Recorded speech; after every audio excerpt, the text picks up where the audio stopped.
I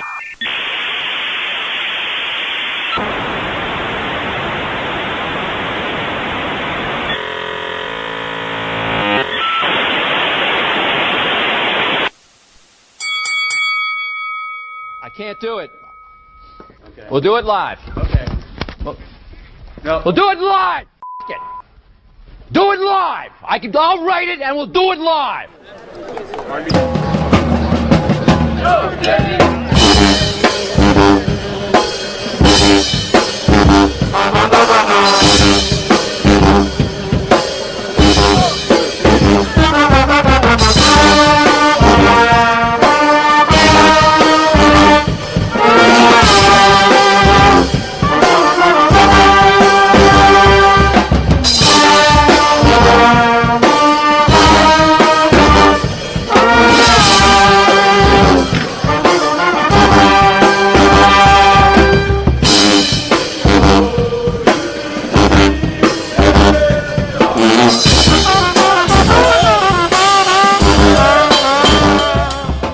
Iowa, Louisiana, not Iowa. Iowa. Hey y'all, this is Ryan Monceaux, and this is Talking About Them Cougars from GoCoogs.com. Galen Robinson, Brad Towns, ready to go. But before we do, Star Pizza. You got to get you some Star Pizza. Load up. It's reverse happy hour tonight, but Monday through Friday, you got regular happy hour, 3 to 6, $5 glasses of wine, $9 thin and crispy pizza slices, $5 off wine by the bottle. You got Shiner pitchers for $10. They got vegan cheese, Brad. Do you know that? Vegan cheese, vegan pepperonis, vegan crust. Get you some Star Pizza. And now, Section 12X. Section12x.com. Make sure you gear up. We got a big one coming up, and we need all the luck we can. Make sure you're wearing your gear. If you don't have it today, go buy it right now, or as soon as coach is done. Hit Section12x.com. Gotta fly.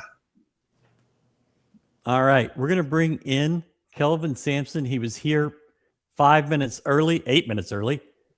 Coach, we appreciate you taking some time for us. You bet. You have a point guard that is worth watching. When you got here, you recruited a point guard that looked like this.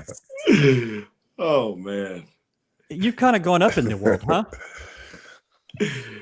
Well, the best point guard that I've coached is neither one. It's Jamal Shedd. Yeah. So the one we got here is growing, it's getting better. He's got a long way to go before he reaches the status of the one that's playing alongside him, Milos Uzan. But he's a fearless young man, easy to coach, very competitive, and 14 games into his college career, he's getting better, and our team is getting better alongside him. And just to let the viewers know, we're looking for 2 good questions to ask Coach Sampson. If you have one of them, get it to us in the comments, and we'll ask. Galen, what you got? So my first thing was how you doing, Coach? Galen, I've heard so many good things about your television commentating analyst debut. And then Kellen told me the other night, or maybe it was Lauren, said that was our last ESPN Plus game, that we're on regular ESPN or whatever, TNT, the rest of the way. So I said, well, that's a bummer. I was looking forward to having Galen. Looking forward to having Galen do some more TV games. I appreciate that, Coach. Oh man. So, Coach, did you get to watch any of it, Kelvin? Clips. It's hard for me to sit down but I heard him make several good comments, additions that he added in based on his lens of what a point guard would be thinking, or maybe what I would say to him, which I think the audience loves to hear. Thanks. Okay. So, Coach, it's a lot of people, like the people on social media, they get riled up every time a game is close. But since I know what goes into winning on the road, I was encouraged by the way that we responded and how we were able to pull that victory out. So I want to know, what did you learn about that ball club yesterday? Well, I've never lost sight, Galen, of how hard it is to win a game. Last year we were 35-5. This year we're 13-1.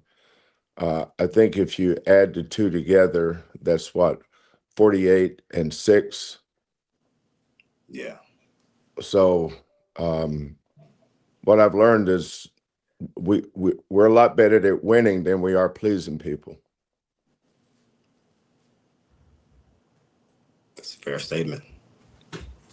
So my follow-up question is, what are some misconceptions about the difficulty of winning on the road, let alone in the Big 12? There is no misconceptions. I'm talking about for the people, because everybody thinks winning on the road is easy. Like, why do you think I that can't is? relate? Then I can't relate to any of them. So nothing I say would even matter. I can't relate to that tone, that level of thinking. I watched North Carolina play Kansas at home, and they looked great and won. They went to beat SMU yesterday and got blown out. I think that tells you all you need to know about on the road.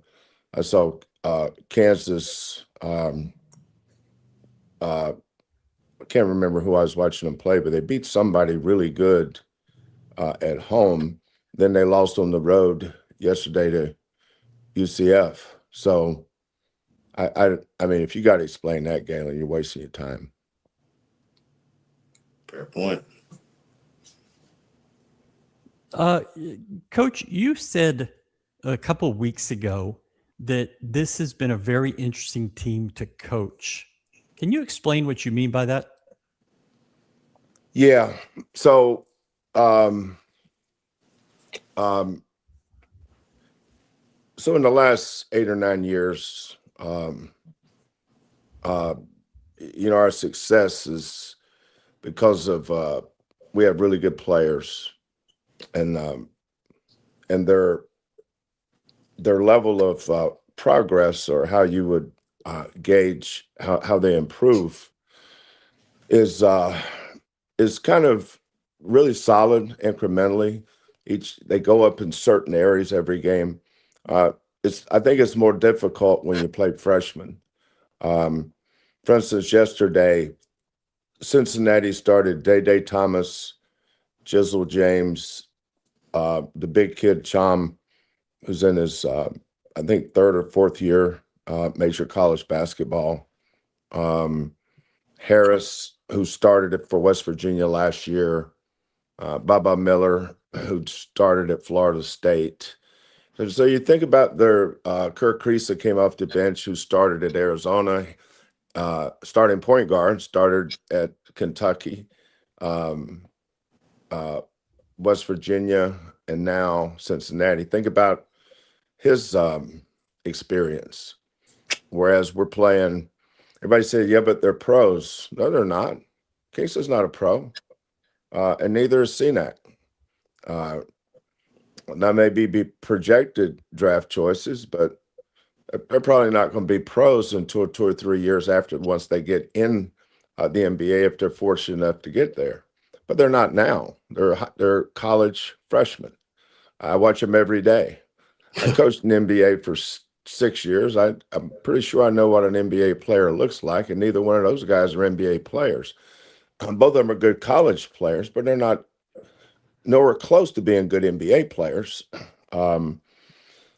So to answer your question, Ryan, is kind of tied to that. Is freshmen can only learn one thing at a time. Mm-hmm. So if you're gonna focus on something, it's you better do it over and over and over until they get it, and then you might be able to go to something else, or you go to something else. So you can tell the things that we're not as good at, um, maybe this time of year that we would have been in any other year. And a lot of it's because now our first guard off the bench is another true freshman in Isaiah Harwell. So none of the teams that we've played are playing freshmen like we are. Chase McCarty and Isaiah are involved in a like ball screen, which means we're gonna switch all like positions. They screw it up, and Celestine nails a three at the top of the key. I saw that. And that's just a communication mistake. Shouldn't happen. But both are freshmen. And then you realize, yeah, it is going to happen. So I've seen that multiple times. Now, there's the things that we've spent the most time on, they're not making those mistakes anymore. They've gotten better. But freshmen don't have experiences to lean on to help navigate things that they haven't worked on, if that makes sense. Mm-hmm. So, just lack of experience. Unless you've ever been a head coach, not an assistant coach, a head coach, and you can feel your team's pulse. You can tell that you're a ways away from being as good as you need to be later on. And every team has a ceiling. Last year's team had a high ceiling, but it also had a high floor. This year's team has a much lower floor, and I'm not sure where the ceiling is yet. But I know that our bad days will look worse this year than last year because we had such a higher floor. We didn't make many mistakes last year. Experience. When can you find out about the ceiling of a team? Is there a time that you think maybe you'll know? That's a fair question. I don't know that there's a definite answer.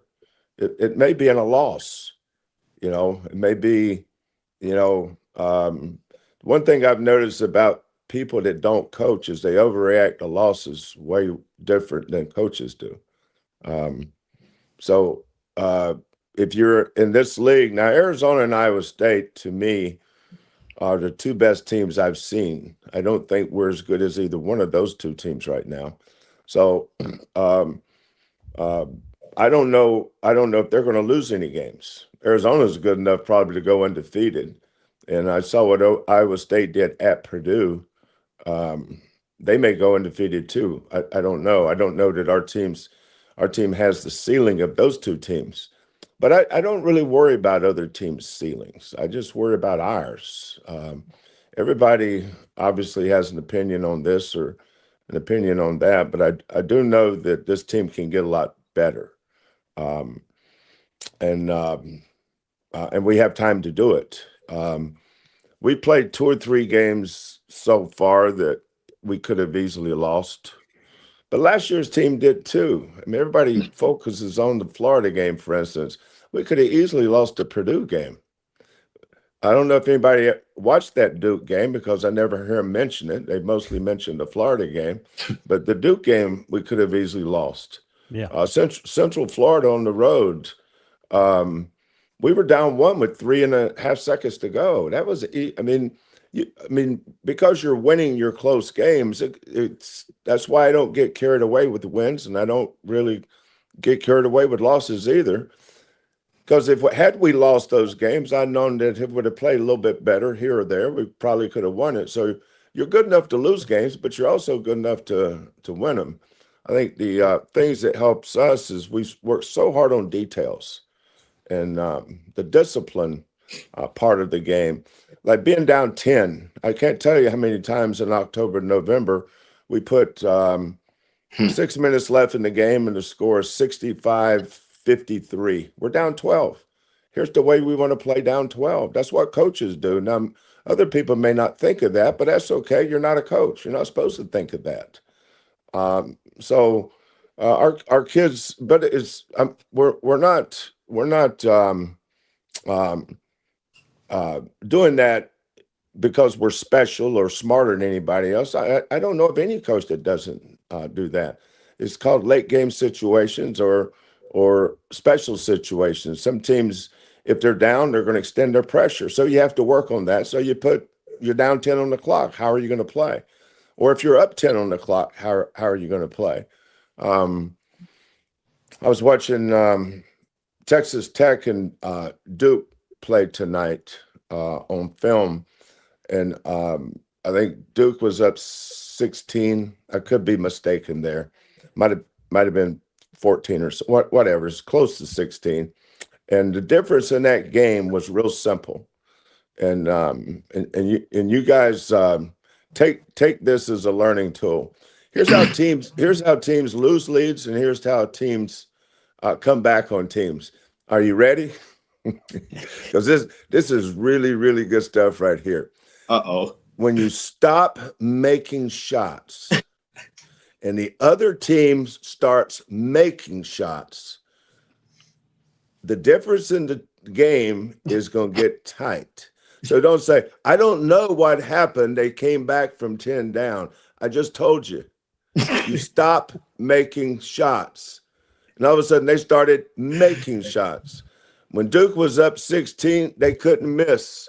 Texas Tech couldn't hit water if they fell out of the boat. Then all of a sudden, over a span of 5 minutes, Texas Tech could not miss. And all those shots that had gone in earlier, Duke could not make one. So y'all can sit there and debate this stuff for an hour. It's a simple game.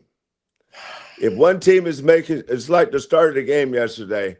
All the shots that Milos made in the last 10 minutes, if you'll notice the first half, he was missing those shots.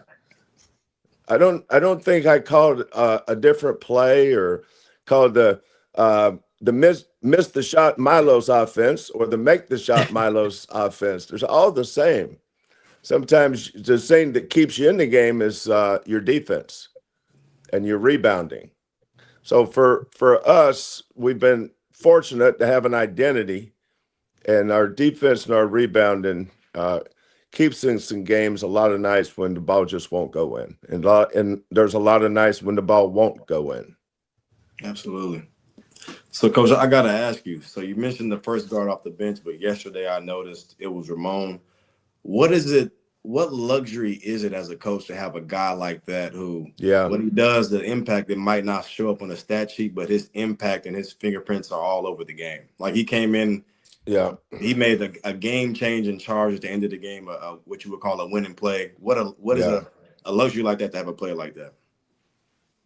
You know, last year I had two guards that came off the bench, and Terrence Arsenault and Malik Wilson. And I usually went to Terrence first, and there was different reasons. You know, I have to work with these kids every day, so there's some kids that need some confidence boost, and whereas the other kid may have to take a little bit of a back seat because I know his personality and I know his makeup, he can handle it a little bit better. But I always knew that the guy I could depend on was Malik. And going into the season, you know, Ramon didn't play a lot last year. Of course, Malik didn't play the year before that much either. But we also had other options that I was going to look at. But the game that, you know, sometimes as a coach, you need somebody to jump up and put their hands around it, around the throat, and just squeeze it and say, this is mine. And so early in the season, we were experimenting like crazy. Notre Dame game was an experiment. Syracuse was an experiment. That's why you just don't get carried away with games in November. I probably said that a million times. But what I'm doing is I want somebody to jump up and say, this is mine. And that's what Ramon did in the Arkansas game. He said, this is mine. He did it with his play. He did it with his attitude, his confidence. And I could tell the next time we practiced, which was when we got back from the little Christmas break we had, that was a different Ramon. His bounce, there was a bounce in his step. He was a little lighter on his feet. His confidence, his swagger was there. And with the other two guards, I've seen go back and forth, trying to figure out who's going to put their hands around that throat and squeeze it, say it's mine, has been Isaiah and Mercy. the difference in those two offensively is not much. Mercy's a really good scorer. The difference is probably defensively. Isaiah's probably a little bit better at sitting down and guarding the dribble and keeping the ball out of the paint.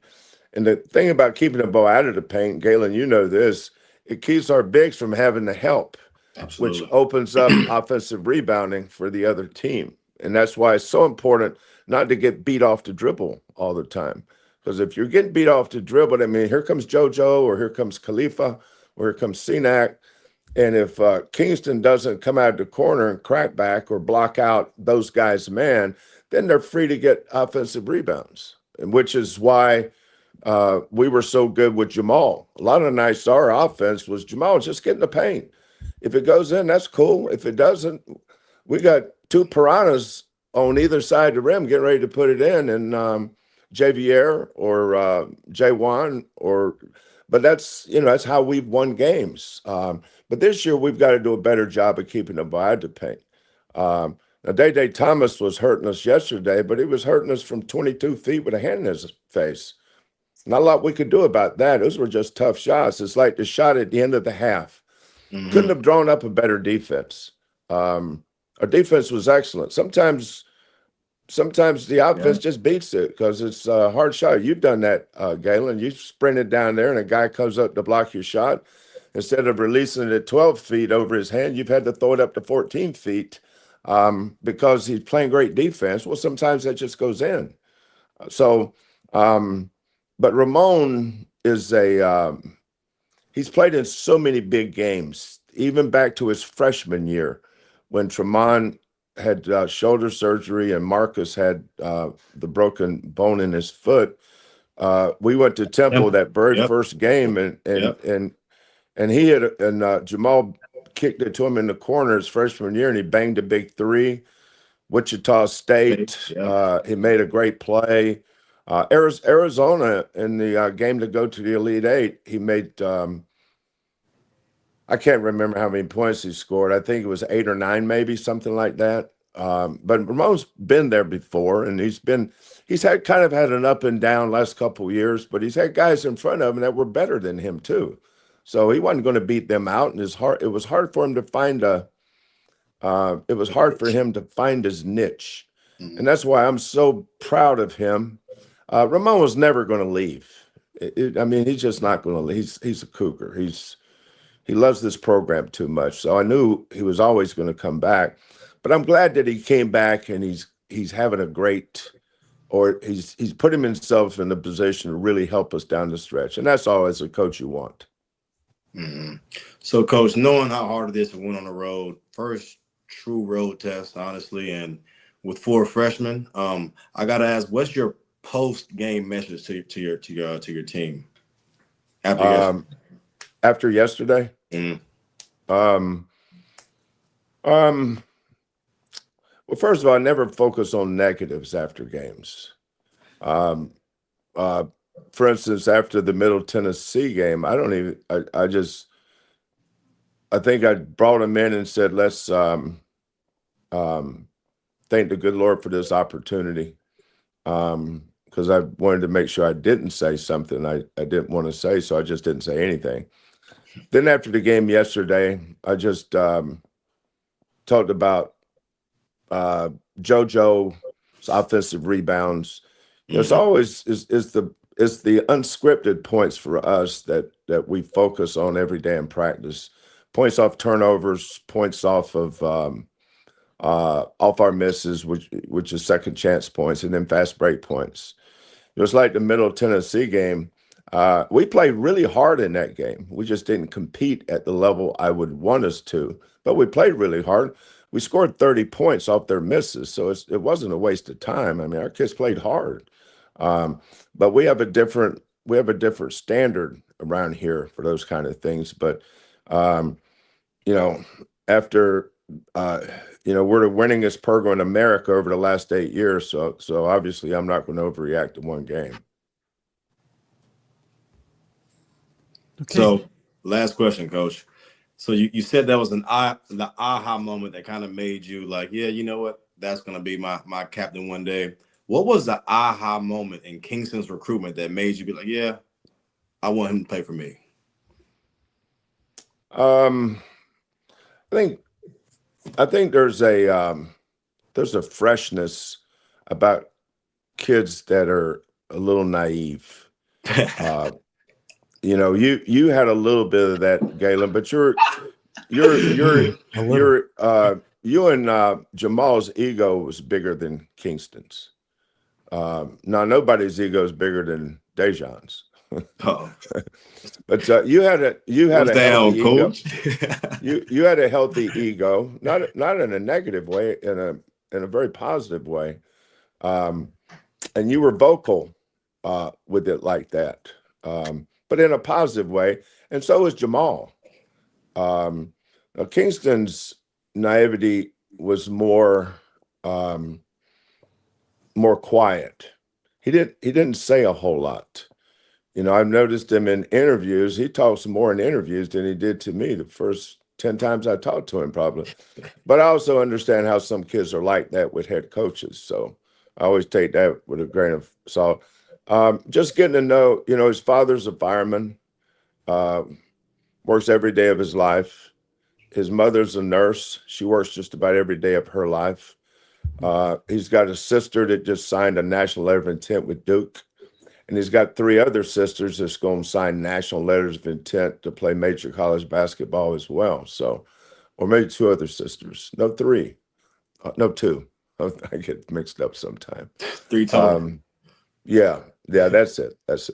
So, but Kingston didn't have much of an ego, but he had a healthy leadership skills, but it was more of he was a quiet leader. And the other thing that I really respected about him was that in a day where kids transfer seemed like every year and they go from AAU team to AAU team, Kingston played on one high school his entire career, Brennan High School in San Antonio. And he played for the same high school coach every year, and he played on only one AAU team, and it was the same AAU coach as well, which was his high school coach. Mount Vernon,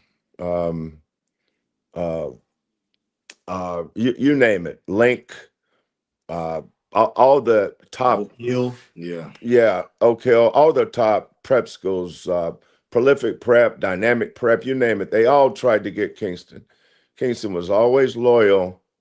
That's why, you know, Kingston didn't get carried away with who was recruiting. You know, some fans' eyebrows go up when they find out somebody's 7 foot, or if Kentucky's recruiting them, you know, they just can't believe that that's happening to a kid we're recruiting. Whereas we kind of roll our eyes at it, they get excited about it. Where Kingston was more like us, it didn't bother him. It didn't react to it whatsoever. You know, and Kellen's a great recruiter, and I've had a lot of great recruiters over the years, which is you know, kids make a decision based on the head coach, obviously, but the assistant coach has got to get them there. He's got to build that relationship, and I've never had anybody do that better than Kellen. Now, some are different. Like Marcus, Alvin and I kind of did the recruiting on Marcus, and then out of the blue, he calls me one. He didn't even visit. I don't think he had even visited. He just called him committed. That was Marcus, though. But Marcus was ranked 290 something. Jamal committed on his home visit. And actually, it was his mother. His mother said, he's coming. I looked at Jamal. He's like, that's my mother. She said, I'm coming. So that's a true story. He committed on his couch eating chicken spaghetti or chicken lasagna. Maybe it's chicken spaghetti. Because Kelly and I had stopped at Buc-ee's and had got a barbecue sandwich. Absolutely, got to. And as soon as I saw that chicken spaghetti, Galen, I knew I screwed up because that was the best looking meal I'd ever seen. And I had to sit there and say, no, I just ate. And I went, God, what did I eat? So everybody's recruiting. I mean, I could write a book on each individual kid's recruiting journey because they're all different from, you would be shocked at Quentin Grimes' journey versus Chris Enak's journey versus Damian Dotson or Rob Gray or Galen Robinson or Corey Davis. Everybody's journey's different, but it all comes down to who do you want to play for? And in this day and age, kids aren't choosing schools anymore. They're choosing. It's like Jarris Walker's father said, we're not going to choose a school. We're going to choose a coach that can get my son to where he wants to go. And that's really what it has become. That's the NIL is driving a lot of that. That's why the tight end for the football team, Tanner, I saw his post-game press conference talking about Willie. And, that's why kids choose. He came to Houston, and now when he looks back, the thing that will always have him coming back is his relationship with Willie. Because if you don't have a relationship with your head coach, that's the reason not to come back. But but you look at our gym in the summers, Galen. That's all you need to know about our program. Just Even people can say.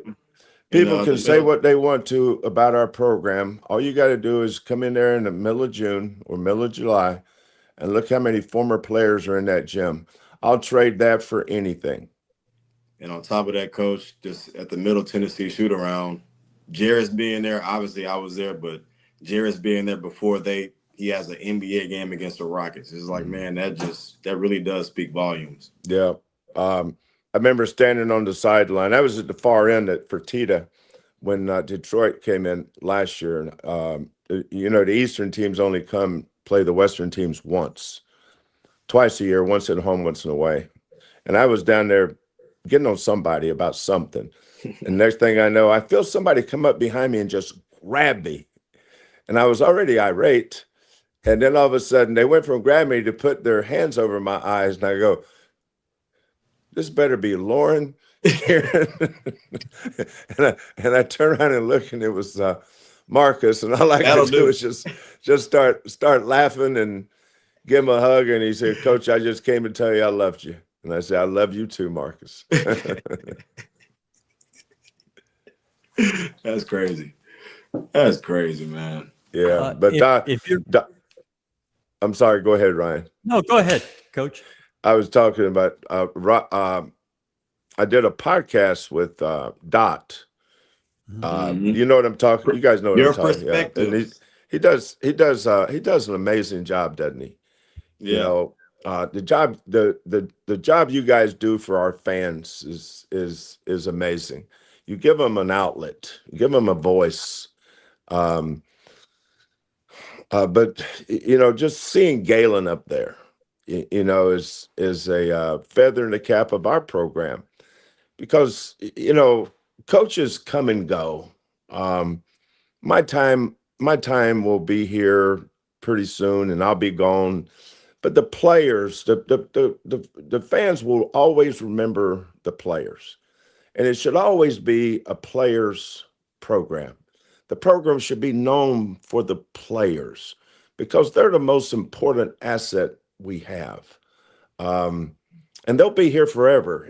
Coaches are all temporary. We come and, coach leaves and, usually you get tired of him, but the new coach, you're going to love him until you get tired of him. And then you'll get another one, you'll get tired of him. That's just the way it is with coaches. But players, that they'll tug on your heartstrings forever. You'll hear about them getting married or having kids or getting a new job or doing something, and you'll think back to a game where it triggers some great memory or some great win or some great experience you had with that young man as a Cougar, and that's what it's all about. That's why it's great to see all our guys doing good. That's why it's great to see Ramon come back and having having so far to kind of senior year that he dreamed of having. And for me as a coach, that is gratifying.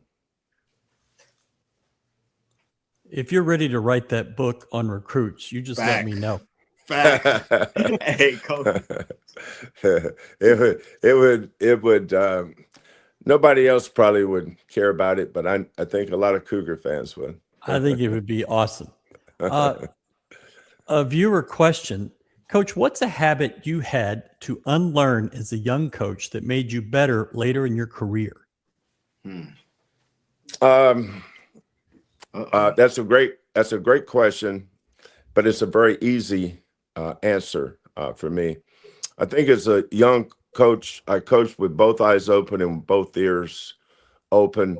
I reacted to things that wasn't as important as I got older. So I think the thing I had to learn was to coach one eye open and one ear closed. Because all I was doing was reacting to stuff that, when you look back, it really wasn't that important. But you have to remember, I started coaching in 80, 81. When you think about what our country looked like back then, that was, before kids even started, most kids didn't even wear earrings back then. There was no cell phones. There was, kids actually cut their hair back then. There was no headphones. There was, it was a different world. And, that's why I was explaining to Milos the other night at shoot around at Cincinnati about Oscar Robertson. And I was telling him how great Oscar was. These guys had no idea who he was, and that just hurt my heart. Then I realized, of course they don't. Oscar was finishing his career when I was a kid. My father's favorite player was Bill Russell and the Celtics, and I liked Oscar Robertson and Wilt Chamberlain. I liked the Celtics too because I liked Sam Jones, but you only got one game a week, and that was on network TV on Sundays. And so it was special for me to see those guys. And now, you get the NBA package, you can watch a game every night, a game every hour almost. So, but when I was a young coach, first of all, I don't think I was very good at coaching, but I tried really hard. Okay. Does your leader have to be your best player? Can it be Kingston? And what would that say about the team? That's another good question. Hardly ever is your leader your best player.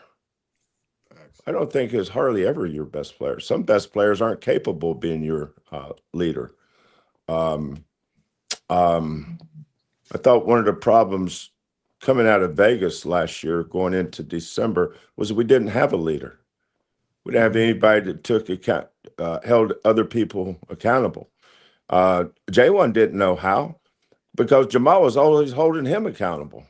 LJ didn't know how. LJ was too quiet. LJ's not passive because he's a tough little nut, but he wasn't very vocal. So, and Milos couldn't be. Milos acting like he was renting his spot. He didn't even own it because he just got here. So we were a mess in the month of November, but that's stuff behind the scenes that you wouldn't know much about. Whereas this year, similar, I don't think we had a definite leader. You can't be a leader in practice and then get in the games and not say nothing. And the only guys that can really truly be leaders are the guys that have uncluttered closets. If your closet is cluttered, then nobody wants to hear from you. You got to be the hardest worker at practice. You got to be the first one there. You got to be the last one to leave. And you got to think more about the team than yourself. If you're something other than that, then nobody's going to be listening to you. That's why not everybody can be a leader. I've had kids that are the most talented guy on the team, and that made them the best player sometimes, not always, but sometimes. But that guy might have been the worst example of a leader I wanted. because he got by on his talent. But most of the guys that we've had here had leadership material, but only very few could be a great leader. Like Galen was a great leader. Rob Gray, no. Rob Gray was not a great leader. Corey was a good leader in games, not in practice. I could go down the list and tell you who the good leaders were and why and why the other ones were not. But not everybody's capable of being a leader. It takes a special person to do that, especially when you start in June and you end at the end of March. We have a final question from a very loyal viewer who sent it in via video. Would you rather win a national championship or shoot his age in golf? Can you answer this honestly? He was muted. I didn't hear him. Okay, let's try again. Would you rather win a national championship or shoot his age in golf? Did Still you hear muted. that? Okay. He said, would you rather win a national championship or shoot your age in golf? I say A because B is never going to happen. I would have to stay in tip-top shape till I was about 87 before I could shoot my age. So I know that's not going to happen. But when I'm 80, if I live to be 87, I just hope I got teeth. and I hope Karen's still there so she can take care of me. For the record, Kellen said you would rather shoot your age. He said you choose that over a national championship. Close second. Close second. All right. Coach, we appreciate the time you gave us. This was awesome. Thank you so much. Okay. Enjoy being with you guys tonight. Thanks for having me on. Appreciate you, Coach. You bet, guys. Coach Kelvin Sampson. Oh, Lord. Coach, that got a cracked screen. Golly, Lord. Hey, man, So, what did we think about that? Hey, man, that's the GOAT, man. Just it's amazing his ability to put certain things in perspective and how he can simplify things. And it's like, well, yeah, a team goes on a run because you're not scoring and they are. Sometimes that's just all it is, you know. And to be honest, I was taking notes for you because I knew you'd want to circle back and read about that. So I got notes all over the place for you. Man. Thank you all so much for watching. Fantastic conversation. Great interview. What an exit. And awesome, fellas. We appreciate y'all. Any questions? Y'all heard Kellen's video, right? That wasn't. Yeah, I did. Yeah, it might just be that he's 70, man. You know, it might have been the volume. You know how it gets when you're up in age. Yeah, I know how it gets. You know, the best thing about these is every time he talks is a lesson. If you're patient enough and just listen to what he says instead of trying to hope to hear something, everything he says is a lesson, and it gives you a lot of. I love it because he gives you a lot of really good insight into how he thinks, and so it's hard for me to come up with questions because, like the two things that I had written down, he mentioned it in a conversation. Yeah, I asked a question about Kingston, and we talking about Damian Dotson. It's like, brother, how do you even get there? But it's just like, man, that guy is that guy's a wizard, man. That's why whenever this may happen, that may happen, we have a guy you will want leading your troops out to war. You have that already. So it's like I wouldn't question that. I'll more so just say, you know what, let's sit back and let's trust his greatness. Let's trust his experience. That's 40, 50 years talking to you. And the thing is it's a man who's evolved. You know, he's evolved all throughout his career, and now he's sitting on this mountain of knowledge, and he understands it not from just because he was always great. It's because he's gone through the trials and the tribulations. He knows what failed and what knows what works. And he's just disseminating that information freely. And so, I just sit there and I just get lost in the lesson. Yeah. No, it's I just never forget, like, every time he called me whenever he was recruiting me, like, the conversations, you see how you ask one question, it turns into a 6-minute answer. And it's just like, if we're lucky, man, it's like, man, we'll be on the phone minimum 40, 45 minutes. And it's just like, he'd be a great author because it's almost like he just takes your imagination for a ride. Like and you always learn something when you talk to him. And he's a great teacher. And I think that, like I said, I forget how long ago, but it's just like his thing is teaching. Granted, he's a great coach, but he loves teaching and promoting young men. And it's just like you said, like having the weddings and having a child. It's like, those are the things that it's like, wow, I was a part of your journey becoming a man. And odds are I've used things that Coach Sampson has said to me in several of my arguments. And it's just like, they work. I will say for all the chatters trying to go through this list and watching the questions come up, you guys were on point. Y'all had some really good stuff that we would love to have been able to get to. We did not choose two because they were the only two good. I mean, there was 6 or 7 we could have gone with. That was a great time. What a great interview. Shout out Miss Wanda. Miss Wanda. Working on those bathrooms at TDECU for you still. We're not letting them go on that. Nothing characterizes Kelvin better than hearing, and I was already irate. It better be Karen. It better be Lauren. Boo-hoo. It's a guard from Flower Mound, Texas, or wherever he's from. Red Oak. Red Oak. Boom. That'll do. That'll do. That's a great comment. And that day, Sasser probably saved those kids. Probably, for sure. You go up to him afterwards and say, "Man, thank you. He stopped killing us." And when he said that the other night that he didn't really have anything to say because if he did, then it probably wouldn't be good.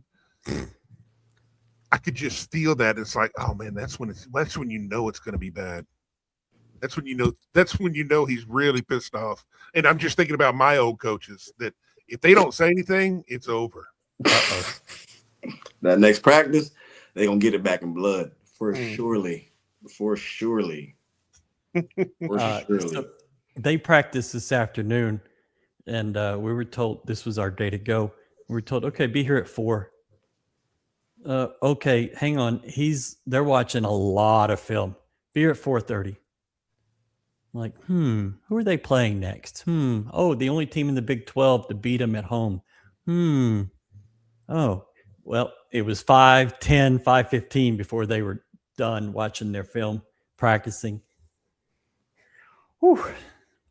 I could sit through an 8-hour podcast of every recruiting story of every player we've had. I want to write that book. I want to sit. See, I've learned about Kelvin. I know we're going to do 45 minutes on these, but I don't ask for 45 minutes. I ask for 10. I ask for 10, we're getting 45. So I have been coached up just by being around him. That was profound. He just coached all of us. Gosh, I love these interviews. I learn something every time. It's awesome when you get the laid back version, but the still real feedback. This is not Kelvin on a dais talking after a game. It's not him in a media Zoom. It's just so much better. And that's why we don't ask for it a lot, because we know we're going to get something great and we don't abuse it. He has stories for days. I would buy that book. What a treat. Feel like I get to sit down for a one-on-one in his office. I'll never take him for granted. U of H is blessed to have him. And I think another great book would be about his first teaching at U of H. Team at U of H. First team at U of H. Yeah, Hell of a book. I'll tell you that. Hell of a book. Jesus. I just see that when he shows up and sees what he's got, it's like in his mind, it starts like every basketball movie that's ever started. You just show up and you got guys with like mismatched socks and their shoes are on backwards. Like, what am I going to do with this? Well, I'm going to make them the best that I could possibly make them. That's exactly what I'm going to do. Best believe that was his approach. Best believe. Awesome. Finally got my dad to watch this show. Great interview to be his first. Dad, where you been? Welcome. Thank you so much for watching. Thank you. Don't be shy. Come on back. Thanks. All right. Galen, thank you so much for joining us. We're going to move on to football and recruiting and the transfer portal. Yeah, I have no business being a part of that conversation, fellas. Neither do I. We're not going to hold Thank you you, hostage, Galen. man. All right, y'all. Look at y'all boys, man. All right, man. All right, now. That's Galen Robinson. That was a pretty good. We could end right now, and I feel really good about this show. Yeah. I feel really good. But we're not going to end right now. No, we've got some.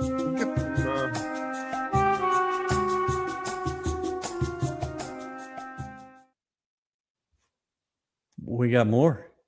Two Idiots Talking Sports. Teams made the NFL playoffs today. Other teams did not. Brad, do you have any reaction? Do what? Yeah, that's what I was thinking. NFL? Yeah, I don't. Well, we have to do a sports thing. I received a text message. My mama said, this is from Galen, make sure you say Galen Robinson Jr. Galen Robinson Jr. Thank you for being on the show, Galen Robinson Jr. It's important. Galen Robinson Jr. Okay. It's always funny, and that's one of the best things about following this program is that you get really good guys, but you get them as kids like that, just so young coming through, and you get to see them just grow up. Yeah, and the ones that are sticking around are a lot of fun, and this Sunday night thing has been so cool for me to do it with you and to have the conversations we've had with so many different people. Mm-hmm. We just kind of came up with it and chose a day and time, and it worked out. We've got something in the works for another night of the week. We have 3 podcasts now. We're working on getting us into a 4th podcast. Efforting. Something a little different. And we'll talk to you about that Tuesday night after the Texas Tech game. Segue.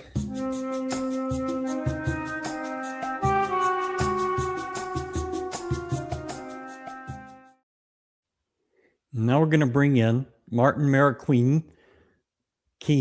How do I say your last name? I think I screw it up every time.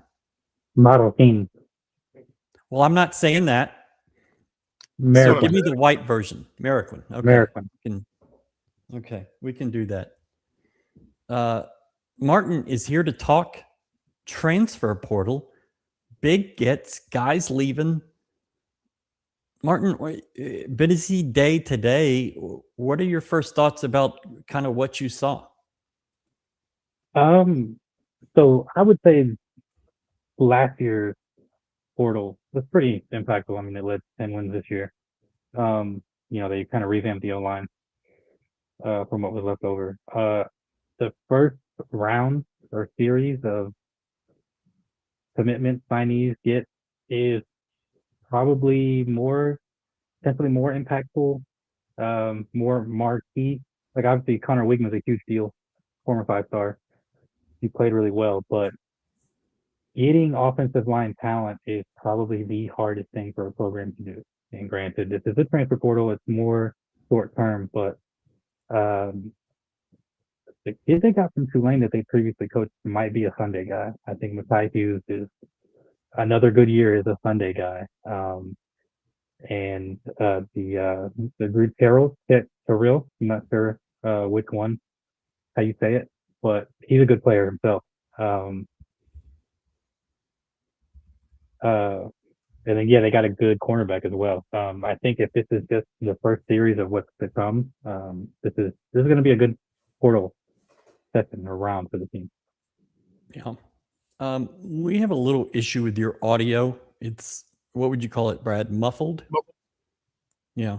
You might want to check, is your mic normally through your laptop or through your earbuds? It's usually through the earbuds. You might want to check your sound settings and see if it might be off. That's what it sounds like to me, but I don't know. I'm not sure. I believe the only go ahead.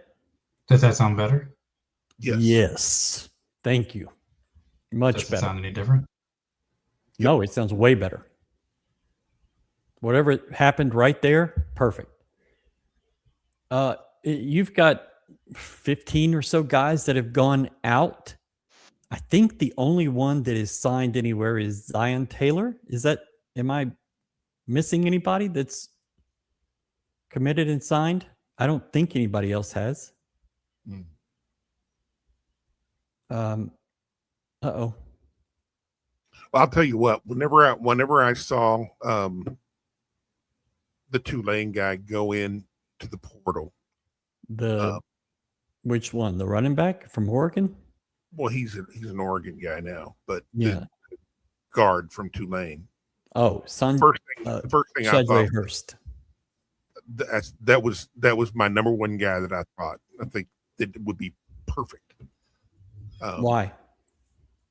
Well, because he's played in the system, and looking at his just the way he moves on the field, but looking at his PFF numbers, he grades out almost exactly in line with Patrick Paul, except he's a guard instead of a tackle. But I mean, no sacks come through him. I think just like Patrick Paul, he's given up one sack in his career. But he's exactly what you need. And then, obviously the Willie connection, and has played in this offense for Slade as well. So just a perfect fit. Martin, what do you think about Hurst? Yeah, I mean, how do I sound first off? Good. Perfect. Okay. Yeah, I kind of speculated when he initially talked about, or there was reports that he was going to hit the portal, that he might be going to Florida with John Summerall, because he was that kind of talent. Obviously there was a connection to Willie. They recruited him and he played for them, but he stayed and played for John Summerall, so it wasn't necessarily a slam dunk. Just looking at it for what it was, face value. So, yeah, of the guys that they brought in for the offensive line since they've been here, he's the best individual player, I would say. Somebody else that I spoke to about him that I trust, and a lot of people around the country do, said he's probably a Sunday guy. And that's saying a lot considering his frame. I mean, he's not the biggest player. I think he's listed at like 6'2", 293. Yeah. But he plays bigger than that. He punches above his weight class. He's a big time player. And Brad kind of mentioned it, but you can't overstate the fact that the guy's going to know what he's doing. There's not going to be a learning curve for coming to a new place. And if anything, he might be like a force multiplier, as they say, where his ability to do his job so well is going to help the guys next to him, and he's going to be able to bring them along. Granted, all these guys have played football before, but O-line, I would argue, is probably the hardest to play technically. So it's important to have somebody like him here. You have the two guys returning in Agnello and Sele, who have played as well. So I think it's huge. Yeah. He'll have the OC, the offensive line coach, and the head coach that he was with at Tulane. I think that makes a good bit of difference. We're going to do something a little different. We're going to watch a little bit of film on a couple of guys.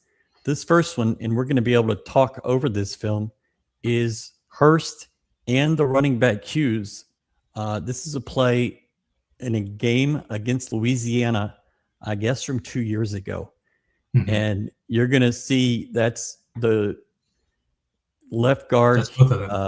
and then the running back right behind him. And watch this pull. Brad, what do you think about this? What's your first thought? My first thought is we're going to see another view. Here it is a little slower. Then we're going to see another view. Go ahead. We've got a guard that can pull, who is fast enough to get out of the way of the running back and go out and actually block. Not that our guys couldn't block, but it took them forever to get there, and every time they were clogging up the lane. This is what I liked about this guy, is that he can move. I think that's a really big deal for what Willie wants to be able to do, is to have guys who can. It's cool to have the 6'6", 350-pound guys, but the guys that are 6'6", 350 that are going to come to our level ain't moving. They don't have the feet. Those guys are at a much bigger programs right now. Making a lot more. These type of guys, and you also see the same thing in the right tackle that we've got, or the right guard. He's right tackle. Lean, kind of ripped, and can move, and they can also happen to be really good at what their job is. Yeah, blocking. Martin, talk us through what you see here, both from the left guard and the running back. Yeah, I mean, it's probably going to be a lot of what Brad just said, but his ability to get to the second level is a big deal on a pool. Not, for lack of a better term, pussyfooting through here. I mean, he's sprinting out in front of this. And look at this. Yeah, that's a pancake to the DB.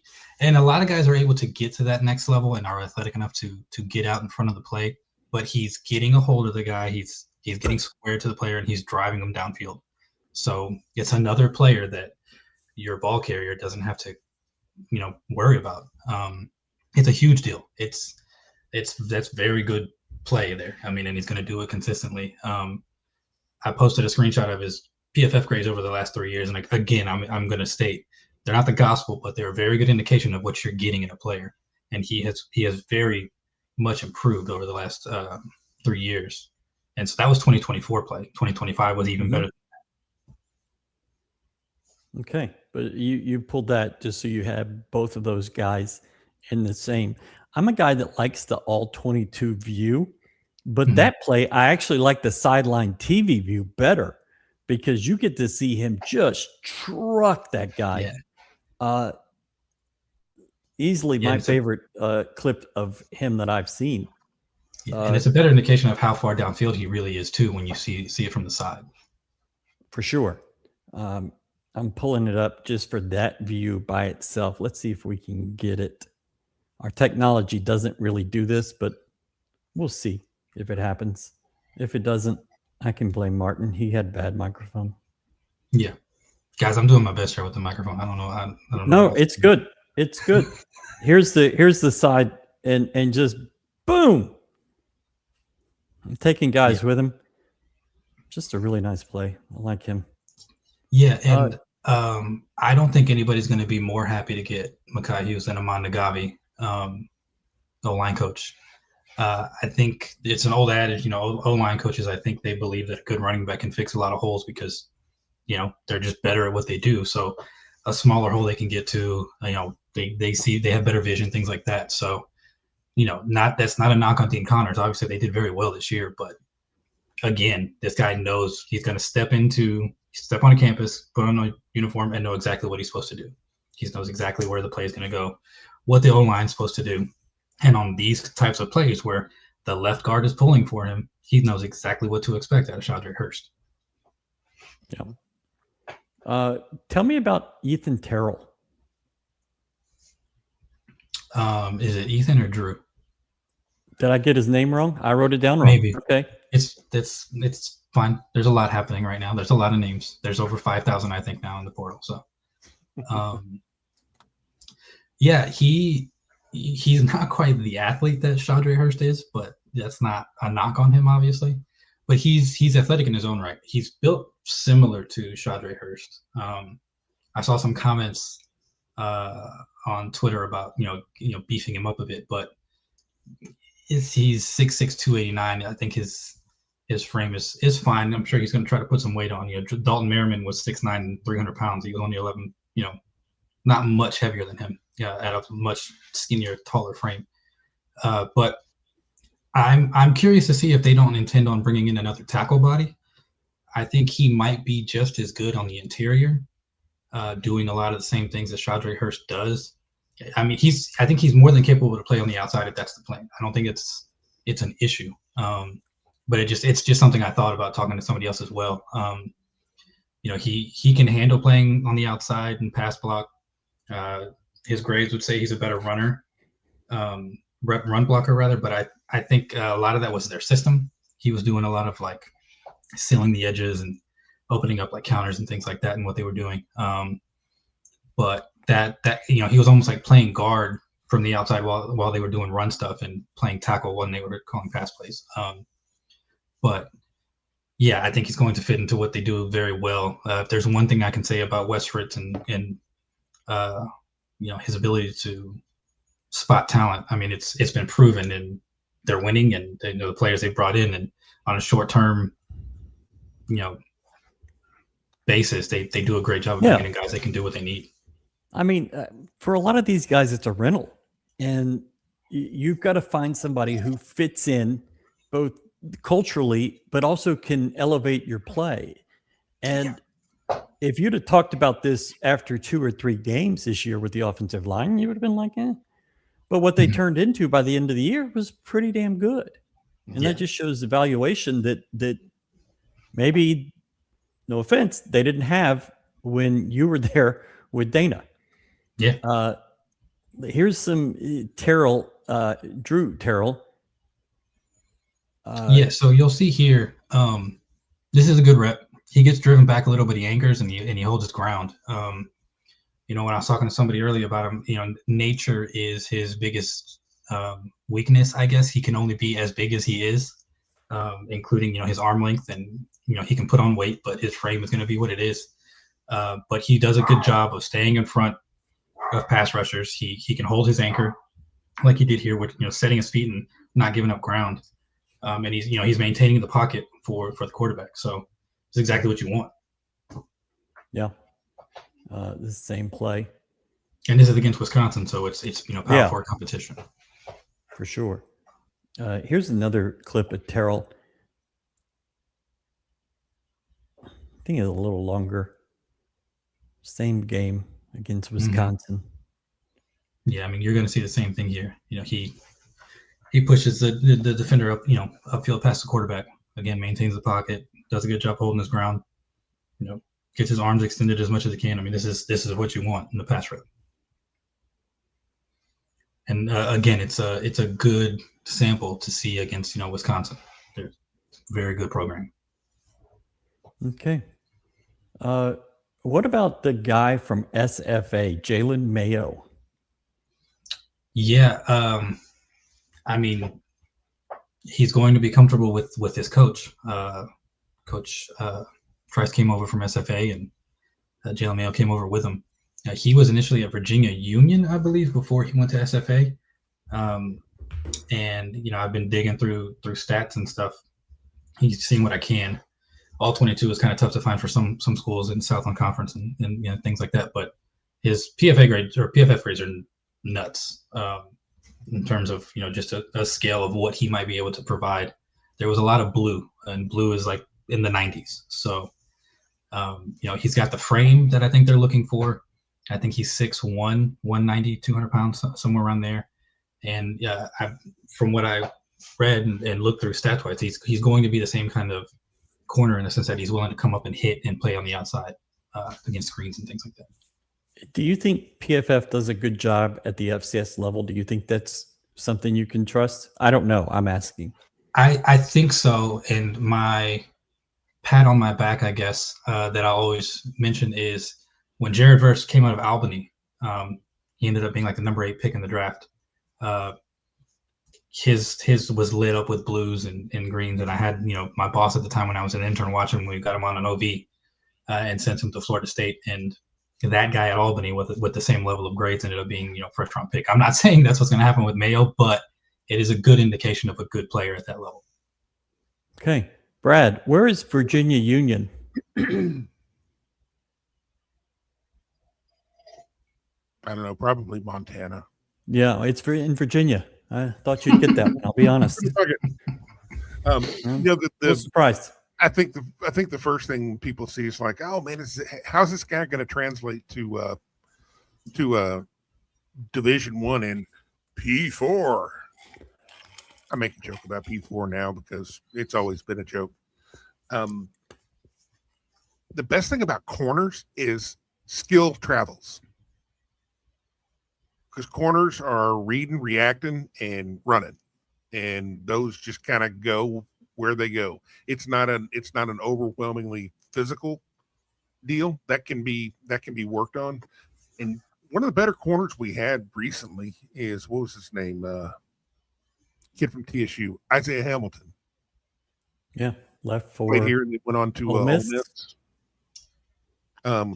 If you can play it and you can run, you can play anywhere at any level. How much are the Tulane guys who know the system going to help the development of other guys around them from a leadership perspective, since they'll come in a step ahead? Martin, Brad? Yeah, I mean, I think that's kind of what, I was alluding to. The product on the field, I think, is going to be better, but having a guy doing something the correct way while you're watching reps or, waiting for your turn, you have a good view of what to emulate. So I would say that in itself, seeing somebody do something how it's supposed to be done is good for you. I don't know how much they're going to be rah-rah and patting each other on the back or anything like that. These guys are still going to try to be playing over each other, but I don't think there's a better opportunity for figuring out how your job is supposed to look than seeing it done by somebody who does it the best. Yeah, look at it like last year. You had 5 guys up front that were all new to each other, and none of them had any prior knowledge about the system. That same thing goes for your running back, your quarterback, your receivers. I mean, everybody was brand new. Now the guys that you're coming back and you're depending on, they're not brand new. They know the offense. And now you've got two Tulane guys who have run this exact same offense under these same coaches. So there's not a catch-up there. They're just going to have to learn how to play together, which is, that just takes more and more reps. I don't think that they make everybody around them better, other than they're absolutely skilled. I think that they don't take away from anything. They're going to hit the ground. They're going to be able to hit the ground running, which has me really, really excited about what we've got coming back, is because you've got real impact guys. And, right now, I really like the right tackle, right guard in Agnello. Big fan of him. And our left guard. And Ebiselu's going to come back on the left. We need a center. Yep. And I'm hoping we can get maybe 2 more in the portal. Hopefully guys with a couple of years on them. And then, well, I think you need more than that, at least. But I don't know what we've got. I don't know what we've got from guys coming up. Not a lot of snaps. That's what we know for sure. Yeah. I'm curious to see if they go all in on a center or kind of a combo right guard, kind of like Mackenzie Agnello, and just see which one works better. I don't know what the right answer to that is, like what you would rather have. Versatility is good, but a legit center maybe the thing you're missing. You go with the guy that says yes. That is another way to go about it. And I like your thinking. I appreciate that. Any update on Boogie getting another year? No, I think he has submitted his stuff and you're just waiting to see. I am still pessimistic on this. I don't see a way but there have been so many instances where I didn't see a way, and the NCAA said, "Yep." I mean, Brandon Mack is a great example here. Martin and I have been fascinated with the Brandon Mack story. Brandon Mack is coming back for his 8th year of college football.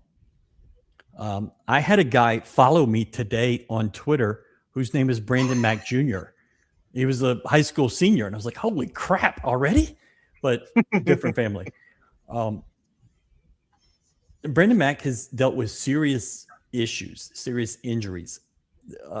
Can you give us a little more detail on what you know about this? Yeah, so in 2021, he missed that season.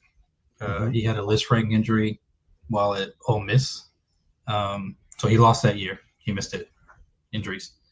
And then in 2023, in the opener against UTSA, he had a shoulder injury that ended up putting him out.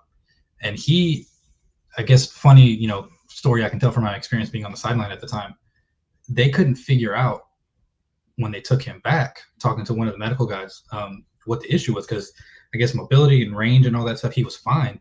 And like when he was pushing against them, he had strength. So they're like, well, I guess you're good to go back in, but let's get you taped up, make sure you're okay. And this is me recalling a story from a couple of years ago, so I'm kind of paraphrasing a lot of this, but they pulled his pads off, and there was like a hole, for lack of a better term, where his muscle should have been. A gash. And they're like, you will absolutely not be going in. You're done. So yeah, that was the end of that season.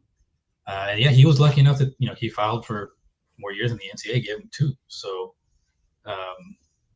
and he did say that he's working on getting more degrees. So good for him. That's good. Dr. Mack. He is one of the most physically imposing guys when you're standing next to him. He's 6'4", 245, but he is every bit of it. I mean, he is a jacked dude. Yeah. And like some guys look really good in pads, look real strong, big, tough. This guy out of pads, it's like, holy crap, you look bigger than you do in pads. Martin, specific dollar amount, what can we afford in terms of receivers, and how pivotal is Boogie's MedShirt application? Well, I'll talk to some accountants about the dollar amount and see what they come back with. But, it's kind of like I mentioned earlier today, somebody was asking, do we need both Cam Cook and Mekhi Hughes? Need, no. But would you like to have both? Sure. Would you like to have Boogie added back to the receiver room? Of course. But I think, he missed most of the year, and it became Amari Thomas time, and the team did well. So I don't think it's the end of the world if they can't retain Boogie. But of course, you're going to if you can. But I think the team is prepared to move on, and they've got a pretty good receiver coming in on a visit tomorrow, actually. Okay, who is that? That is the freshman Jeremy Scott from South Alabama. Uh-oh. That means he was coached by Major. I don't know. Which he'll be very appreciative to get away from. Yeah. With what you picked up today, where do you think the biggest 1 or 2 needs are going forward?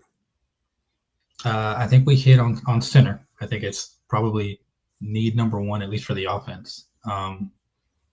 Getting Jalen Mayo is huge for the cornerback room. They needed experience. He brings more snaps himself from this past season than the entire returning cornerback room. Granted, a lot of Will James played 570, but it's like 600 total, and Mayo was over 700 snaps himself. I would say, maybe somebody on the D line. Whether that's on the I would think on the interior, because of what Carlos Allen was and what's remaining on the team. There isn't another one of those on the team. He's a pretty special talent, especially in what he does in the run game. But I think they have some pass rush ability guys in place. But yeah, I think even 2 guys on the D line is what I would make the priority. The trenches are still going to be the priority, I think. And then, of course, more corners. But I am so impressed with their strategy. Let's go get the offensive lineman first, because in a week, everybody's going to be overpaying for those guys. Because there's just going to be so few quality guys. U of H identified the guys they wanted and could make work, and they got them. And that is, it's forethought, but it's just really good coaching, development, whatever you want to call it. It's just smart, because a school in U of H's situation, if they're 4 or 5 days down the road and they don't have an offensive lineman or two, or working on 6, that could have been a problem. Yeah, you look around, you look, and this goes for all of college football. When you see the guys that you're signing immediately are your number 1 and 2 on the board, at least. You're not getting to your third guy on day 1. And if you are, then, it's a problem. You're in a real dire need. But the guys that we've got on day 1, it's phenomenal. I mean, I'm real excited about this group. Last year, even with what we got on the offensive line, I was like, I got a lot of questions, because I'm personally, I've always been I would rather have a successful starter in the G5 or G6, whatever it is now, than a guy who barely played for 3 years at a big name school. That makes you opposite of virtually everybody that's a fan anywhere. But I appreciate that. When you're a year into your college career, especially then you get into 2 and 3, you don't give a fuck what your star rating was in high school. Correct. And if you barely played, your star rating as a college player is bullshit. Okay. I mean, wisdom from Brad. If you've got 15 snaps to your name, but all of a sudden you got a transfer grade, well, that's just stupid. No. On 3's got to make money somehow. Martin, is there a center visiting? I haven't heard this. Akron's Delvin Morris has a visit. Okay. I didn't see the specific date. I think he was at North Carolina State. And then after that, he's supposed to visit us and another school. But yes, he is planning to visit, assuming, his other visits will go super well and he just commits. Yeah. I mean, that's the thing with these visits, is you don't know who gets locked up the day before they get to you.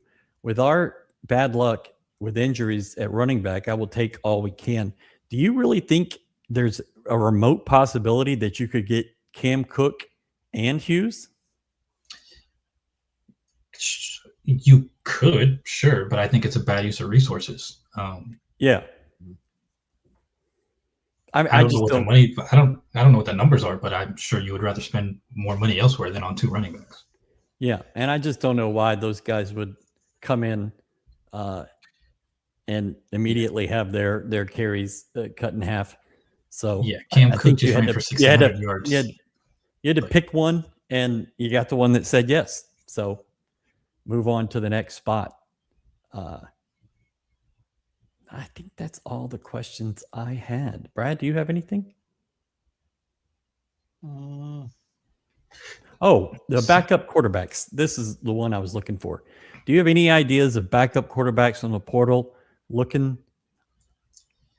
I haven't seen anything. I think the team is in a weird spot because somebody coming in knows that they're just going to be a backup.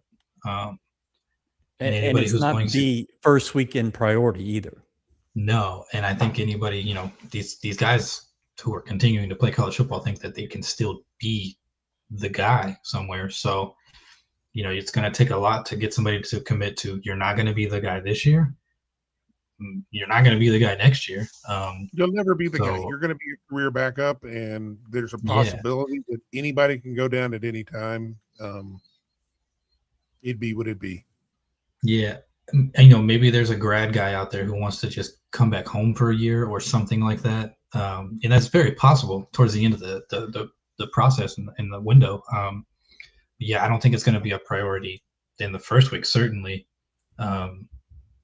Because you have now and later established. Okay. All right, Martin, we appreciate it. Thank you for the update. I think that was really good. And we'll look forward to reading more of your stuff. Huge numbers the last few days reading that on GoCoogs.com. Even though we write it, you write it, we publish it, and then 15 minutes later, everything is blown up. And I was like, okay, all right, we'll start over. But when it's published, it's exactly what it's supposed to be. But things have a funny way of wild because it just new stuff just kept popping up like every 45 minutes to an hour. It's like, damn. I think this is the new normal. This is what it's going to be on that first weekend. This portal is going to open on Friday, and you're going to see guys with 40 offers Friday morning at 8 o'clock. It's shocking. I think coaches have pretty much decided that they're done. Well, they're not done. They're not done with the bitching and complaining. They're still going to bitch and complain about tampering, but they're all saying, "Screw it, I'm doing it. Everybody else is doing it." Well, what are you going to do? Even Punish tampering. Me? It's not tampering because you're going what I'm saying through a is middleman. tampering. You're going through an agent. These are all being done, or a brother. These contacts are made weeks ago, some maybe months ago. I have a strong feeling.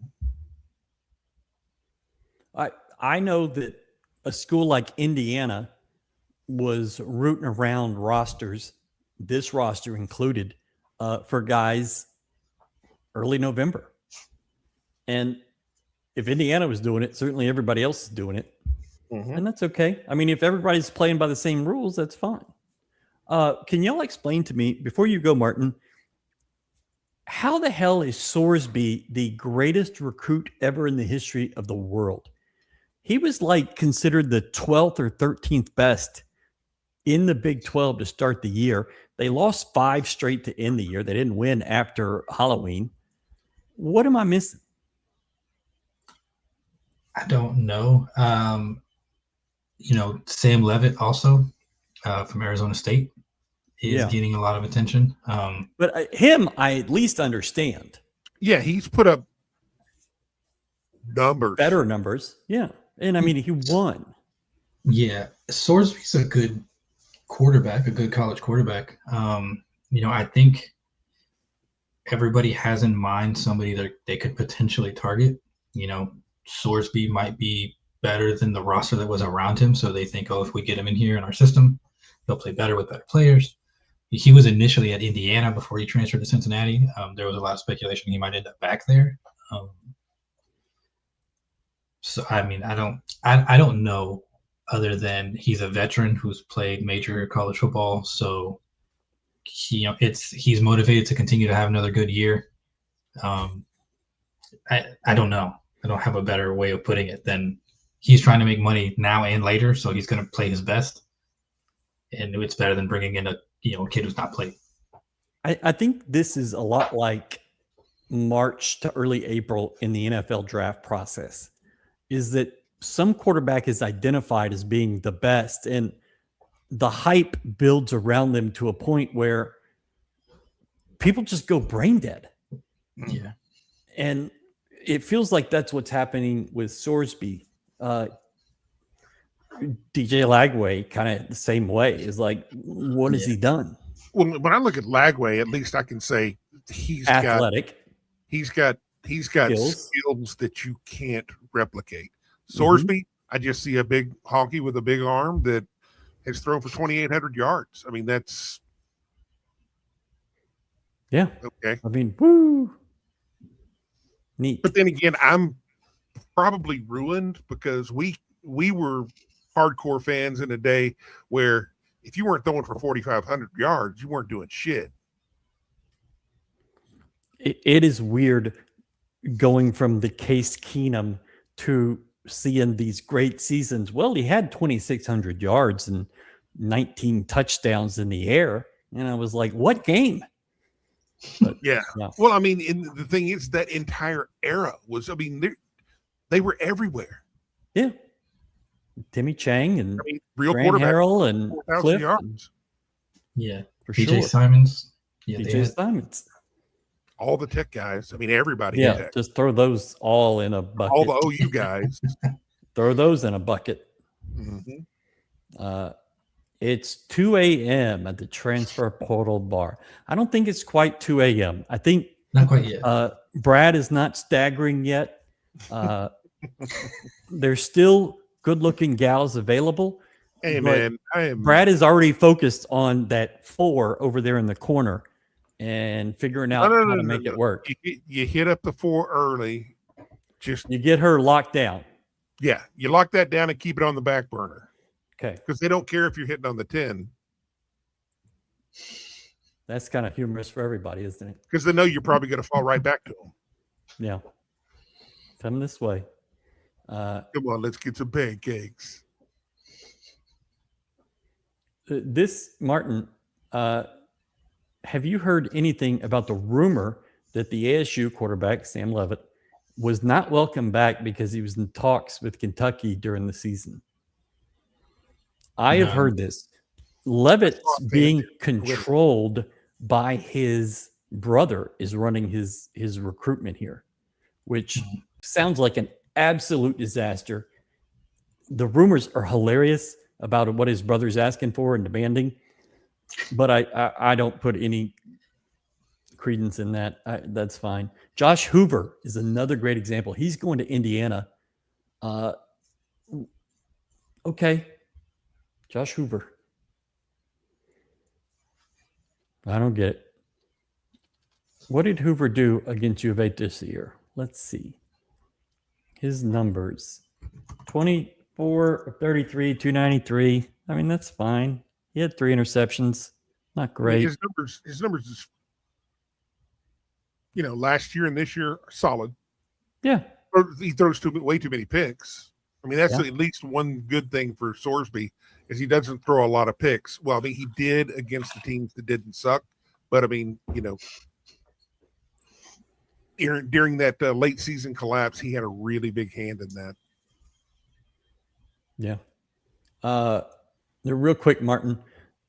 Corey Platt in the portal is surprising to me. Do you agree with this? Yes. It's a bummer, first off. But I mean, they have veterans returning in that room. They have guys who have played snaps in that room. But he came over with Tulane. He was still recovering from an Achilles injury on his visit. Had another injury, stuck it out, made it on the field. I'm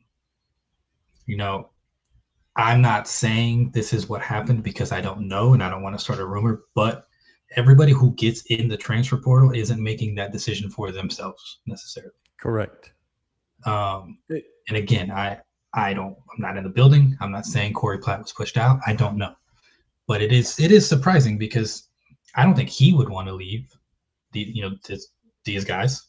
He committed to them out of high school and came over with them. I don't know. It is very surprising. And he's a great kid. I don't know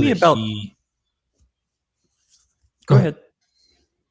Tell me about recruiting him and him being on a visit, your interactions with him. Yeah, he was a very mild-mannered kid.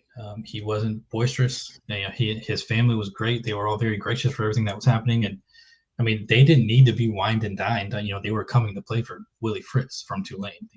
They were bought in, but everything that was still happening, it was like they were very appreciative. It meant a lot to them that everything still. They didn't, pretend to care. It was still like they were treating them like they were on a OV like anybody else. And he just seemed very gracious. His family seemed very appreciative of everything. They seemed bought in. And he was walking around, like I said, still recovering from an Achilles, and he was, I was asking him how that was going, and he was just doing everything he could to get back on the field. He's one of the best kids I ever had the pleasure of helping through the recruiting process. So yeah, personally, it sucks to see him leave, but I hope it's for the best for him. Yeah. Are a lot of guys boisterous on their visits? That would be surprising to me. Certain positions, it's just an innate thing. Yeah. You know a DB when you see him. Receivers, kind of the same feel, but not. DBs still have a different flair to them, a different kind of flash. It just depends. Okay. Some guys are very talkative, but yeah, I mean, you get a different sense of bravado from certain position groups. Okay. All right. Thank you, Martin. Appreciate it. And look forward to reading your stuff this week. That's Martin Marroquin, or however he said it in Spanish. Thank you so much. Good stuff. Good stuff. Yeah, it's been a good night. It feels like 2 hours ago when Kelvin was here, and it almost is. Looking at the money quarterbacks are getting in the portal, what do you think Wegman would get if he was in there? Wegman would be top 10, probably $3 million. I just can't believe these numbers. I don't So believe if you're talking about $3 million on 12 payments, and you're not going to do 12 payments, but if you did 12 payments, it's $250,000 a month to a college quarterback. It just, here's why I don't believe any of the numbers that you see bounced around. Without a contract, I'm not going to believe it. And the reason why is that schools have an incentive to tell everybody how much they're paying. and who has more incentive? The Agents. players and the agents. The So you've agents got are the ones got both putting this parties. info out. Yeah, I mean, you got both parties in the transaction who it benefits to have a really big number out there. Because if a school has a reputation of paying, they're going to get more looks than anybody else. Yeah. So you're going to move to the top of the list if the word is that you're paying sick money. It doesn't matter how much you end up paying, just as long as you have the reputation of doing it. You see Pete Thamel and all these college football experts tweeting out about these guys from nothing programs that are entering the portal and that are on visits to wherever. And it's like, where's this coming from? Why is this? But it's agents. They're feeding that information and saying, if you want info on this guy, you got to push this guy. And it's sleazy and I don't like it, but that's where we are. Sorsby just committed to Tech is what we're told here. Okay. I have my friends who both went to Texas Tech, and they were freaking out. Oh, he might go to LSU. He might go to LSU. It's like, his girlfriend is at Tech. She went to Tech. He's going to Tech. Shut up. But they didn't want to hear it. They were freaking out. PFF says Sorsby was the 6th highest graded quarterback this season. I haven't seen it. I don't know what I missed, but I missed something big. Sam Levitt did not visit Tech today. They are insisting he did not visit Tech today. He is going to LSU tomorrow. When you see national writers all of a sudden trying to talk transfer portal, and they're the ones breaking the news, it's every bit being just shoved by agents. And because those guys don't do any reporting; they just get stuff thrown at them. They're propagandists. I'm going to tell you, 98% of people that break stories, and it's happened with me. You break stories because people feed you that information. Usually there's a slant to it. And that's what I always look for is, what are you getting out of this? And, we've done a lot less of that in the last few years, just because I never know what someone really wants. And okay, I'll just wait. I don't need to be breaking stuff if I'm not sure about where it's coming from or why I'm getting it. And I think it's worked out better for me because I don't need to be part of the conversation. I want to help people understand better. And yeah, you really just need the NIL to get the girlfriend the year before. Now Sorsby cheat on his girlfriend after following her like the UGA kid that went to Miami. That UGA kid, you get him on a close up and you're like, son, if any girl offers you, you just say yes. Consequences be damned. How many guys can we expect to commit during this portal cycle? This I am curious about, because are you trying to replace guy for guy? Are you, because this is all brand new. This one window is new. And so they're kind of feeling their way through it. And Well, I think you still don't know what your high school kids are. And I think it's just going to be, it could go either way. Last year and the year before, you had to go out and get as many. You had to load up. I mean, you had to get a lot of people in the best quality you possibly can, because you had to rebuild the entire roster. Now you've got to be more, I guess you've got to be more discerning and careful, because now you've got a full recruiting class group of freshmen that have redshirted and who are moving up. And along with you've got, I guess, two of them now that are starting to move into, okay, now you move into potential playing time and legitimate backup potential. So, you have better recruits. With the way it's obviously it's unique for, it's funny because it's unique for basketball and it's unique for football, but in all the Olympic sports or the non-revenue sports, this is what goes on every year. It's always been free agency, and every year was renegotiating your scholarship. Like my scholarship, we only had 11.7 to spread amongst 30 guys. So it was always your decision whether you come back or not was dependent on whether you got a raise or at least your stipend stayed the same. Now, there was a lot of guys that I played with where the stipends got cut, where they might have been getting tuition and all of a sudden it gets pulled back and they're getting like books and fees. Same thing going with football now. You never know what someone's situation is. They could be getting a little bit of NIL and maybe they were expecting a little bit more. But they either stay the same or it gets pulled back some. It's like, well, shit, I gotta go look for somewhere else because my time is running out.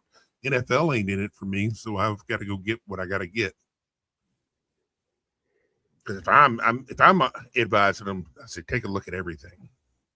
Yeah, have your agents hitting up everybody and see what's out there, because this is the last free money train that you're going to find until you have to go actually spend 40 hours a week. And I believe in the college experience and having fun and enjoying that. But I mean, money trumps that, I think.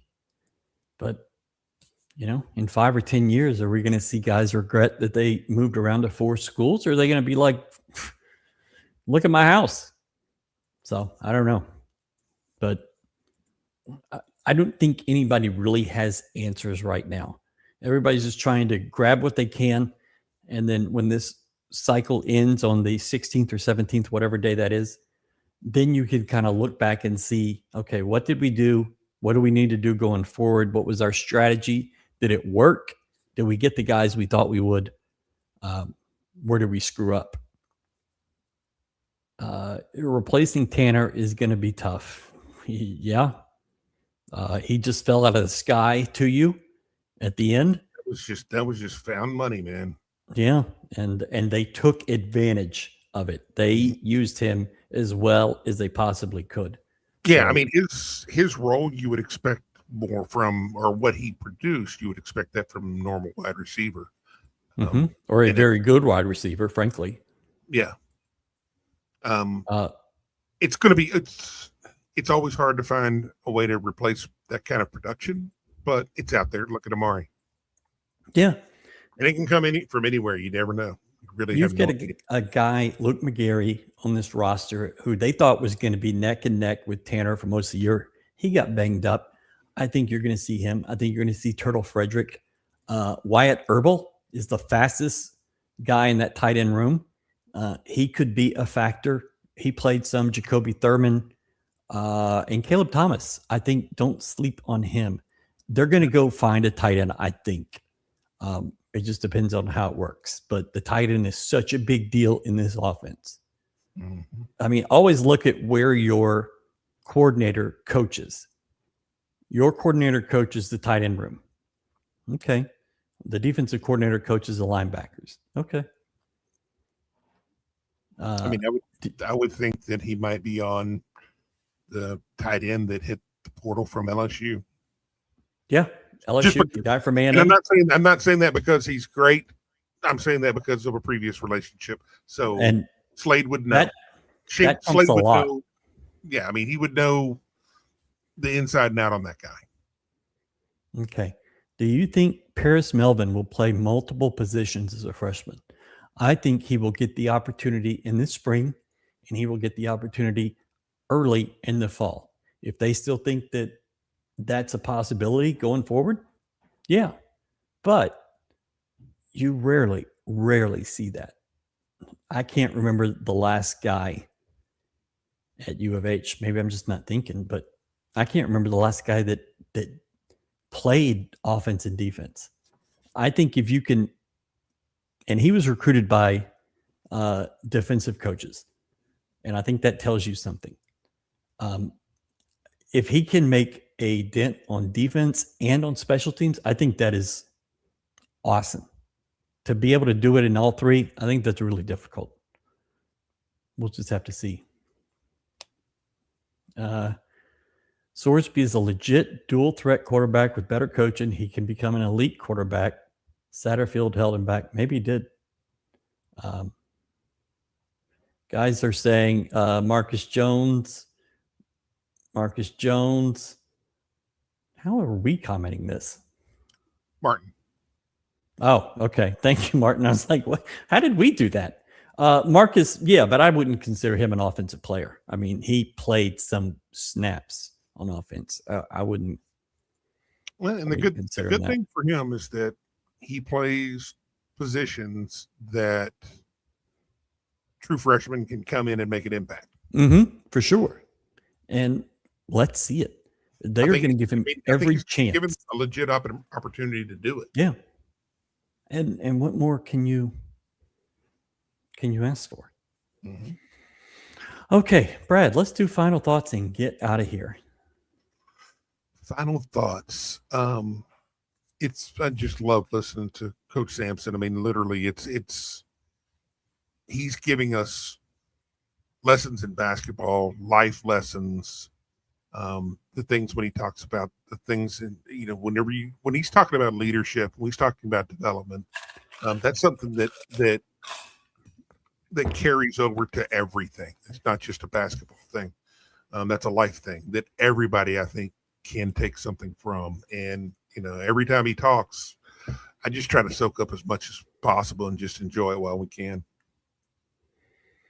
What I learned is when one team is making shots and then they stop making shots and the other team starts making shots, that's how you lose a lead. Yes. I wrote it down. Yeah. I don't know what happened, he said. I think so. We've been doing this show for 16 months. I think it was Kelvin's fourth time. He came on at the start of, when we started this show, he was on the first one.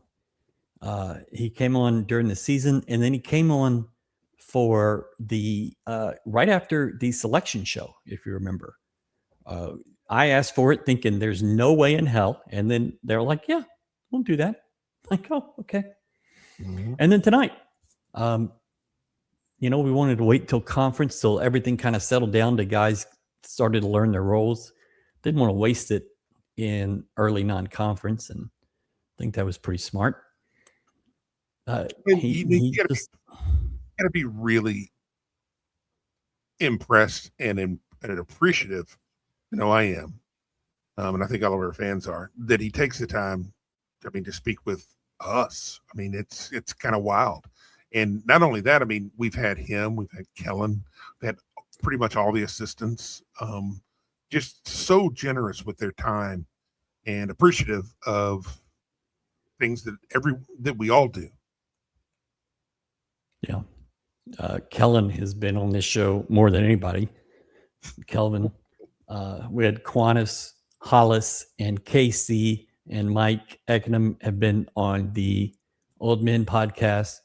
We're going to get Hollis in a few weeks. Kellen will be here in a few weeks. Casey is going to come. The one I asked for today is Karen.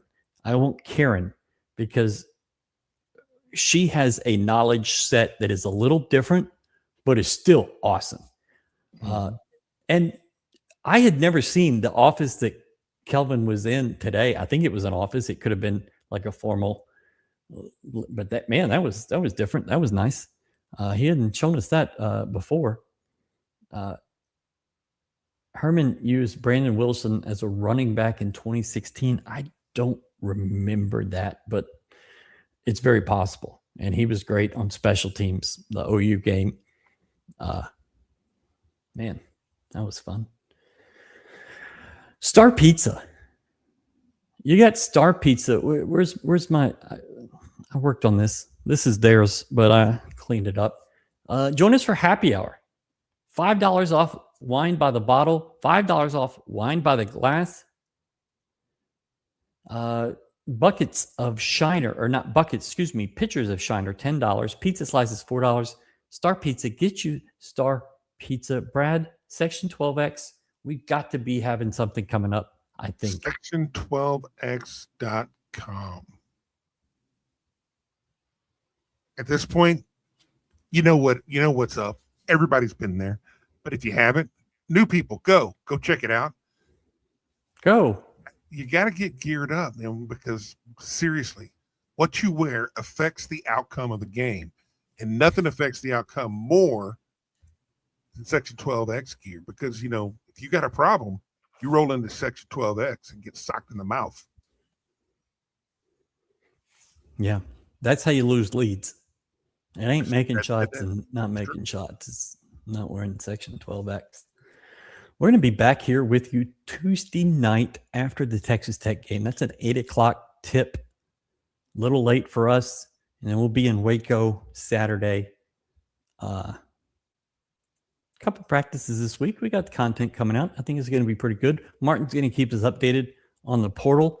I think the stuff that he's done on our site has been very good. No lies detected, Brad. Karen can speak intelligently and candidly about any topic. Yeah, please get her on the show. I love her. I love talking to her. And my mom thought that was the first person I needed to go talk to when I get to U of H.